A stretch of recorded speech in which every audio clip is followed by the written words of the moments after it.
Bonjour et bienvenue dans cette nouvelle vidéo. On va parler aujourd'hui des pierres qui vont nous permettre de nous réaliser et principalement de sortir de ce qu'on appelle la matrice. Voilà, alors qu'est-ce que la matrice?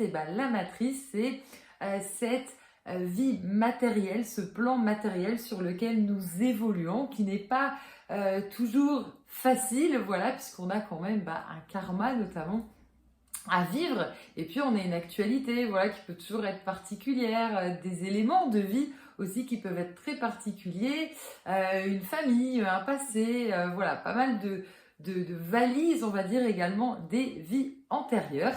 Et l'idée, c'est de pouvoir se libérer de cette matrice qui finalement nous conditionne, et on va voir avec quelle pierre on va pouvoir travailler cette libération. Alors, on va partir sur 3 pierres principales. Principalement, il y aura l'œil de faucon.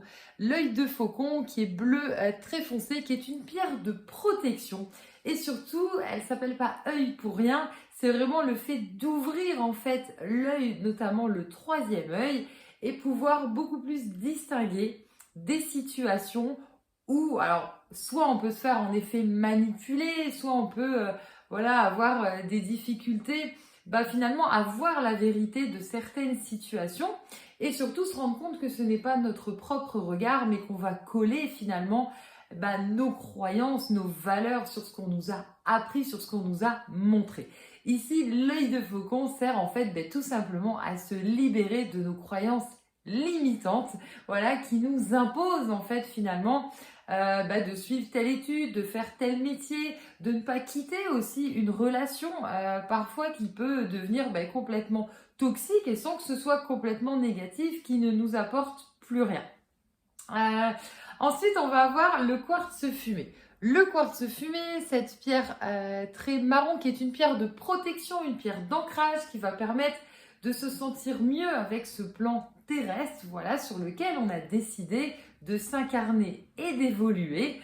Donc l'idée ici du quartz fumé, c'est de nous sécuriser et de nous aider à finalement mieux vivre les choses sans avoir besoin de passer par les dépendances, d'avoir un besoin en fait toujours matériel finalement à combler, voilà, puisque la matrice comme on l'appelle, c'est un peu ça, c'est la société de consommation, c'est le fait d'être toujours en train de courir après quelque chose, voilà, toujours une plus grosse voiture, toujours une plus belle maison, toujours un travail où on gagnera plus.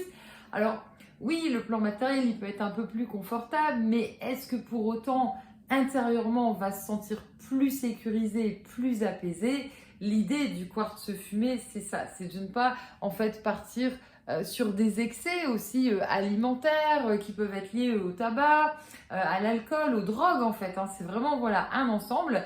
Et puis dans la globalité, tout ce qui est matériel qui nous attache et qui finalement aussi nous pollue clairement, puisque tout ce qui va être lié aux dépendances, c'est pas forcément des choses qui vont être bonnes pour notre corps et encore moins pour notre esprit. Voilà, alors que sur ce plan voilà de matériel de matrice, quand vous vous libérez de choses comme ça, quand vous commencez à manger mieux, quand vous commencez en fait à arrêter de fumer finalement ou à moins ou plus boire, c'est à vous finalement de vous justifier sur ce plan et ça c'est pas normal.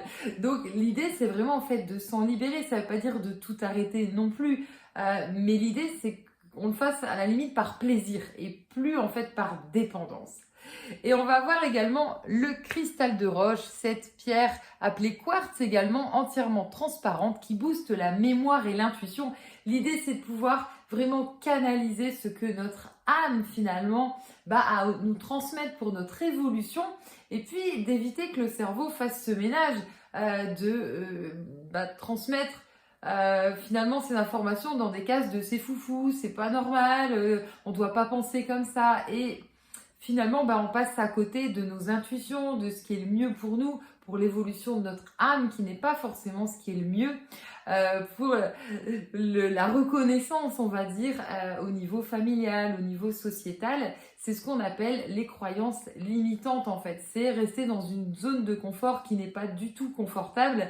Et l'idée, c'est vraiment de pouvoir s'en libérer. Donc l'idée, c'est vraiment de travailler voilà, sur la libération. On est vraiment sur la libération de ces croyances limitantes et d'éviter l'auto-sabotage. Parce que l'auto-sabotage, c'est ça, c'est de continuer à être dans un métier qui nous plaît pas, d'être dans des relations qui peuvent être voilà, toxiques, qu'on a envie de couper et qu'on nous oblige en fait à rester dedans parce que c'est des personnes de notre famille, par exemple. Voilà, donc vous voyez, il y a pas mal d'exemples en fait, tout simplement. Et l'idée, c'est vraiment de comprendre en fait que on a la main là-dessus et on a tout à fait le droit de penser autrement. Parfois, il faut passer par un traumatisme, par une maladie pour finalement ouvrir les yeux et réussir à sortir de cette matrice qui nous rend malades finalement. Voilà, donc l'idée, c'est vraiment d'avoir vos vrais yeux, vos vraies oreilles et vraiment de se sentir complet, de se sentir bien en fait parce qu'on a tout la force intérieure en soi pour se sentir complet et bien en fait. Voilà, tout ce qui est extérieur, ça peut être un plus, mais ça doit jamais nous compléter. Voilà, vous pouvez retrouver cette composition donc qui s'appelle bien sortir de la matrice matérielle et vous pouvez la retrouver sur le site laurorceleste.com. Je vous dis à très bientôt pour une prochaine vidéo.